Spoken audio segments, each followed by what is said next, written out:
My parents let my sister live in my investment property for free without asking me, Mom said. She's struggling unlike you. After 6 months of no rent, they saw a letter from the bank and finally understood why I wasn't worried.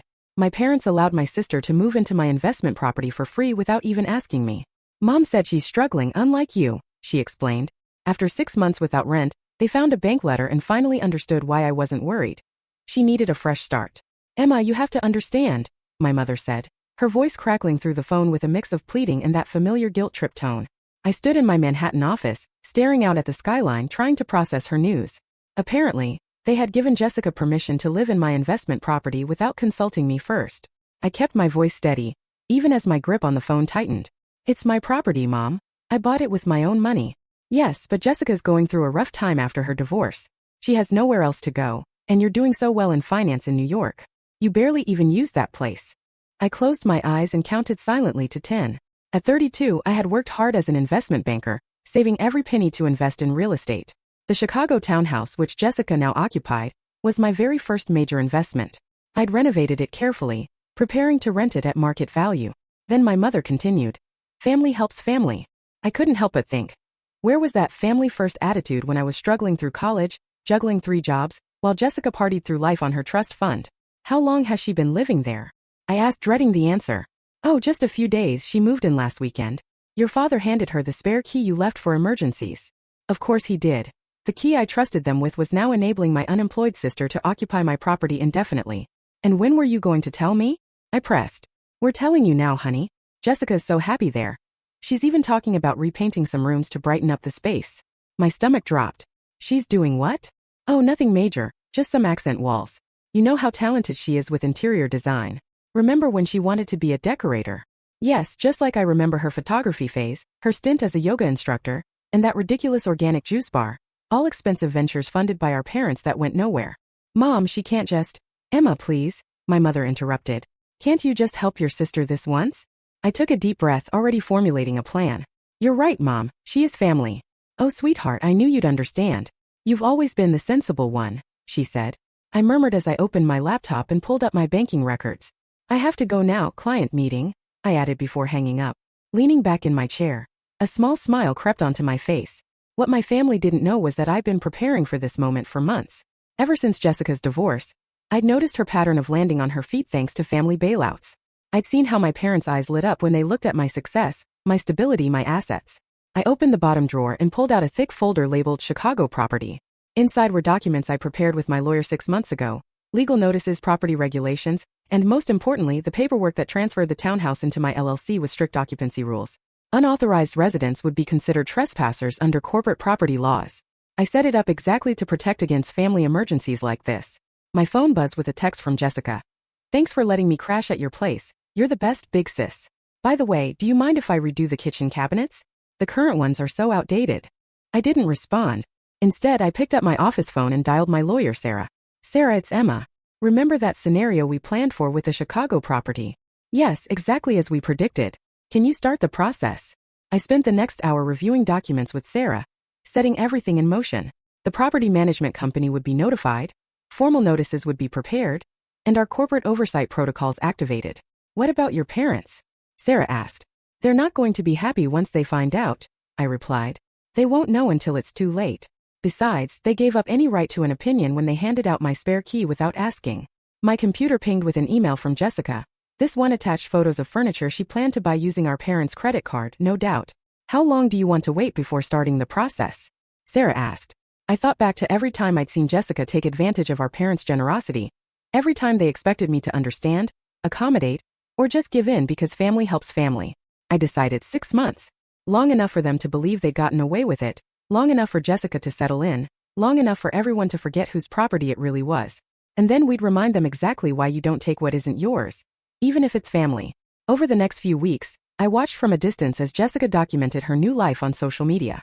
There she was, posting photos of the vintage chandelier she'd installed in the dining room without permission, along with Instagram stories about her fresh start and how the universe just provides. Every image, every post, every change to my property was carefully saved and documented. Meanwhile, my parents called regularly, always dancing around the subject of the house. They praised Jessica's initiative and the improvements she was making, never once mentioning the missing rent, the unpaid utilities, or the fact that they'd essentially given away my property without my consent. On one call, my mother gushed, "Jessica's doing so much better now, she's really finding herself, and it's all thanks to you, honey. You're such a good sister." I offered a non-committal sound while adding another set of unauthorized renovation photos to my documentation file. The folder was quickly thickening with evidence that would become crucial in exactly 5 months and 3 weeks. Hesitantly, my mother added, "She was also wondering if you might consider putting the utilities in her name to help her build credit after the divorce, and maybe she's thinking about getting a dog. The building does allow pets, right?" I muted my phone and laughed quietly. "Actually, Mom, I need to run to a big meeting. We can talk about this later." That evening, I received an email from my property management company confirming that every change made to the property since Jessica's unauthorized occupancy began had been documented. Every modification and every violation of the corporate property agreement was meticulously recorded and dated. Shortly after, my phone buzzed with another text from Jessica. "Hey sis, quick question. Can I list one of the spare rooms on Airbnb to bring in some extra cash while I'm job hunting?" I added her text to my file and checked my calendar. 5 months and 2 weeks remained. This wasn't just about property anymore. It was about boundaries, respect, and teaching my family that my success didn't make me their personal safety net. Sometimes the kindest thing you can do for family is let them face the consequences of their actions, and in 5 months and 2 weeks, those consequences would be unavoidable. 5 months into Jessica's so-called fresh start, my property management company sent me their final report. It detailed every unauthorized renovation totaling over $23,000, multiple building code violations from her amateur fixes, and most importantly, evidence of the illegal Airbnb operation she'd been running from one of my spare rooms. I sat in my office reviewing the photos and documentation. Jessica had completely transformed my meticulously renovated investment property into what she called her bohemian dream space. The elegant gray walls were now splashed with garish colors. The high-end appliances I'd installed had been swapped for cheaper models that she sold online according to her posts, and the pristine hardwood floors were covered in what she dubbed artistic epoxy designs. My phone buzzed with yet another text from her. "Emma, you won't believe how amazing the house looks now. I'm thinking of starting a home renovation blog. Maybe this could be my new career." I saved her message to my file and noted that there were only 2 weeks left until the corporate audit I had scheduled. With 2 weeks to go, my family was about to learn what happens when you mistake kindness for weakness. "Are you sure about this timing?" Sarah asked during our final review meeting. "Your sister's birthday party is the day after the audit," she pointed out. I smiled as I remembered the invitation I'd received. Jessica was planning a huge housewarming birthday bash at my property. She'd already invited 50 people and hired caterers, all funded by our parents. "The timing is perfect," I replied. "Let them celebrate. It'll make the notices even more impactful." The day before the audit, my mother called. "Emma, you're coming to Jessica's party tomorrow, right? She's put so much work into the house, and everyone's eager to see what she's done with it." "Actually, Mom, I have some business in Chicago tomorrow, but I'll stop by," I replied. "Oh, wonderful. Jessica will be thrilled. She keeps saying she wishes you were around more to see how she transformed your old investment property into a real home. As if you'd abandoned it. And that she's doing you a favor by claiming it. By the way, your father and I have been thinking, since Jessica has improved the place so much, maybe we should discuss transferring the deed to her. You're doing so well in New York, and this would really help her get established." I gripped my phone tighter. "We can talk about everything tomorrow, Mom." That night, I boarded a flight to Chicago, carrying multiple copies of the corporate audit findings, legal notices, and documentation of every unauthorized change. I was ready to confront my family and reclaim control of what was always rightfully mine. I also gathered police reports from neighbors complaining about Jessica's Airbnb guests, along with proof of her online earnings from renting out rooms in a property she didn't even own. On the morning of her party, I arrived early for the official corporate inspection. The property management team, my lawyer, and a licensed contractor were already on site to assess the unapproved renovations. The contractor couldn't hide his shock at the building code violations. He noted that the kitchen's electrical work was substandard, the epoxy floors weren't properly sealed, and don't even get me started on the load-bearing wall she knocked down to open up the space. I documented every detail and checked my watch. Only 3 hours remained until the party. Then my phone buzzed with a text from Jessica. "Where are you? The caterers are here and I need help setting up. Wait until you see what I did with your old home office. It's now a meditation room with a water feature." I immediately forwarded the message to my lawyer, who added it to our file. "The notices are ready," she confirmed. "Would you like us to serve them during the party or afterward?" I considered my mom's offhand suggestion about transferring the deed in light of Jessica's entitled alterations, and after 6 months of watching them exploit my success, I decided to let the celebration continue. Let them show off every change they made to my property, before proving once and for all who truly owns this house. It isn't just me anymore. Guests began arriving at 4 p.m. I watched from my car as Jessica greeted everyone like a proud homeowner. Through the windows, I saw my parents beaming, no doubt bragging about her improvements. Then, at exactly 5:30, while the party was in full swing, my property management team arrived with the official notices. I stepped out of my car, adjusted my jacket, and walked toward the house I'd earned through years of hard work and careful planning. It was time to remind my family that the most expensive lessons are often the ones you assume come free. "Emma," Jessica squealed as I entered, rushing to hug me. "You're finally here. Don't you think the house is amazing? I've done so much with it." Behind her, I noticed my parents' faces light up. They hadn't seen the team following me with clipboards and documents in hand. I replied calmly, "Let's talk about exactly what you've done with my property." The room fell silent as my lawyer stepped forward with the notices. Jessica's champagne glass froze halfway to her lips as she finally registered the official-looking documents being set on the coffee table. Sometimes the best revenge isn't about getting even. It's about standing your ground and letting others face the consequences of their actions. Watching the realization dawn on my family's faces, I knew this was only the beginning. The silence was deafening. Jessica's perfectly manicured hand trembled as she picked up the top document. What is this?" she stammered, scanning the official letterhead. "My lawyer Sarah," she said firmly, steps forward. "This is a formal notice of unauthorized occupancy and property violations issued by EJMH Holdings LLC, the legal owner of this property." My father stepped closer, asking, "Emma, what's going on?" I maintained my composure as whispers filled the room. "EJMH Holdings is my corporate entity, Dad. I transferred the property to it 6 months ago, right around the time you gave Jessica my emergency key." My mom's face paled. "But that's just a technicality, right? This is still your house." "No, Mom. This is corporate property, subject to strict rules and regulations. Rules that have been repeatedly violated over the past 6 months." At that point, Jessica's boyfriend, a self-proclaimed real estate investor she met at a yoga retreat, tried to interject, "Hey, come on. This is family business. You can't be serious with all this corporate mumbo-jumbo." Sarah then produced another document. "Actually, we're very serious. We have documented evidence of multiple building code violations, unauthorized structural changes, and most concerning, illegal subletting via Airbnb." The crowd grew even quieter. Jessica's champagne glass slipped from her hand and shattered on the epoxy floor she'd so proudly installed. "They were just temporary guests," she protested. "Friends staying over, friends paying $200 a night through your Airbnb listing." I replied softly while pulling up screenshots on my phone, the very one where she advertised this corporate property as her own. Then my father stepped forward, his face reddening. "Now listen here, Emma. Your sister needed help. We were just..."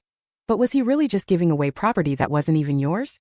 Just letting unauthorized renovations compromise the building's integrity, while turning a blind eye as Jessica ran an illegal rental business? The contractor, who had inspected the property earlier, stepped forward. "Ma'am, would you like me to detail the code violations we found?" Jessica burst into tears. "This isn't fair. I made this place better. Look at how beautiful everything is now." I looked around at her so-called improvements, the removed load-bearing wall, the amateur electrical work, the tacky epoxy floors. "Better," I countered. "You've caused thousands of dollars in damage and violations that now must be corrected." "Thousands?" my mom whispered. Sarah nodded. "Our initial estimate to bring the property back up to code is around $45,000. And that doesn't even include the illegal rental income." My father's face turned from red to purple. "This is ridiculous. You can't do this to your own sister." "Actually, I can. And I'm not going to do anything. These are simply the consequences of her actions." "Actions? You enabled this," the property manager added, stepping forward with more papers. "We have records of every unauthorized change, every violation, and every illegal rental transaction. We also have evidence that the original fixtures and appliances were sold online." Jessica's tears shifted to anger. "Those ugly appliances. I replaced them with better ones. They were commercial grade, worth over $115,000. I replied calmly, "Appliances? You had no right to sell them." My mother grabbed my arm, pleading, "Emma, please, we can work this out as a family. There's no need for all this legal nonsense." I gently removed her hand. "That's where you're wrong, Mom. This stopped being a family matter the moment you and Dad handed over property that wasn't even mine. And when Jessica turned my investment into her personal renovation project under the guise of a fresh start. Your fresh start doesn't give you the right to my property." Jessica wailed after her divorce. I cut her off. "Your divorce doesn't grant you the right to make unauthorized changes, sell items that aren't yours, or run an illegal rental business." As guests began to leave, abandoning half-empty glasses and untouched plates of food, Jessica's boyfriend had mysteriously vanished along with most of her so-called friends. Sarah cleared her throat. "According to our records, Miss Jessica Harrison has earned roughly $22,000 through unauthorized short-term rentals of corporate property. This income, along with the proceeds from the sale of corporate assets, will need to be repaid." Jessica collapsed onto her vintage-inspired sofa. I don't have that kind of money, she pleaded. I laughed softly. You mean the money I spent on improving this place? No, you've damaged it. Every unauthorized change, every structural alteration made without permits, every building code violation. It's all documented, and it all needs to be fixed. My father tried one last time. Emma, be reasonable. What do you expect your sister to do? Where is she supposed to go? I met his gaze steadily. That's not my problem, Dad. Just as it wasn't your property to give away. Jessica, you have exactly 30 days to vacate the premises and start repaying the damages and illegal rental income. 30 days. My mom gasped. But all her things are here. She's built a life on stolen property. Sarah interjected. 30 days is a courtesy. Given the extent of these violations, we could have demanded immediate eviction. Jessica jumped up, crying, You can't do this. Mom, Dad, tell her she can't do this. I watched my parents exchange helpless glances, finally realizing they had no power here. Their casual disregard for my property rights and their assumption that Jessica's needs trumped my ownership was crumbling around them. I continued calmly. The property will be restored to its original condition. Any cost not covered by the repayment of the illegal rental income will be your responsibility, Jessica. And yes, we will pursue legal action if necessary. My mom whispered, Legal action? You'd sue your own sister. Like how you tried to pressure me into transferring the deed to her? I asked. Yes, Mom. I heard your suggestion earlier. Consider this my response. The property manager distributed the final copies of the notices. All further communication on this matter will go through our legal department. Any attempts to modify the property or continue unauthorized rentals will result in immediate legal action. I turned to leave, then paused. Oh, and Jessica, happy birthday. Consider this your wake-up call. Sometimes the best gifts are the lessons we never wanted to learn. As I walked out of my own house, I heard Jessica's sobs, my mom's pleading, and my dad's angry muttering. But for the first time in months, I felt at peace. Sometimes standing your ground means being cast as the bad guy in someone else's story. But I'd rather be that than a doormat. They may call me cruel or label me the heartless corporate sister who wouldn't help family, but I know the truth. Sometimes the kindest thing you can do for those you love is to let them face the consequences of their actions. 6 months after Jessica's disastrous birthday party, I stood in my newly restored Chicago property, surveying the changes. The walls were repainted in their original elegant gray, the load-bearing wall had been properly reinstalled, and new commercial-grade appliances now gleamed in the kitchen. Every repair had been documented, every code violation corrected, and every trace of Jessica's unauthorized improvements erased.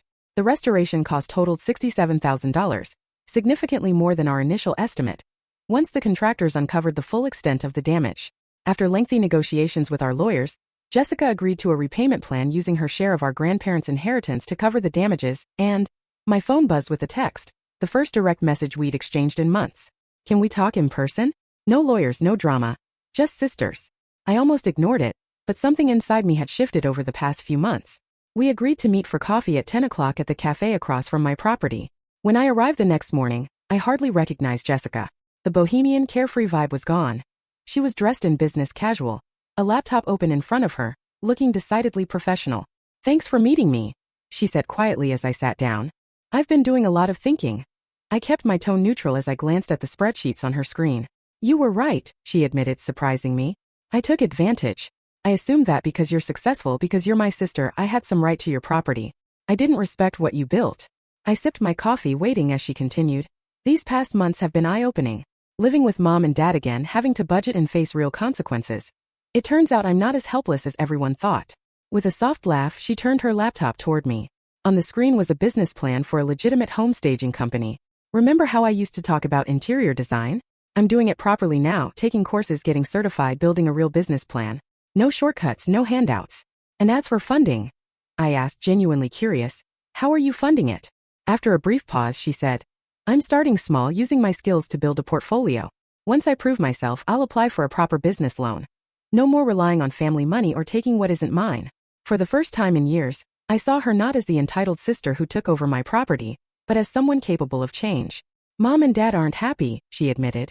They wanted me to fight the repayment plan to guilt you into backing down, but I wouldn't. I needed this wake-up call, and we all did. Then she pulled out a check. This is the first installment.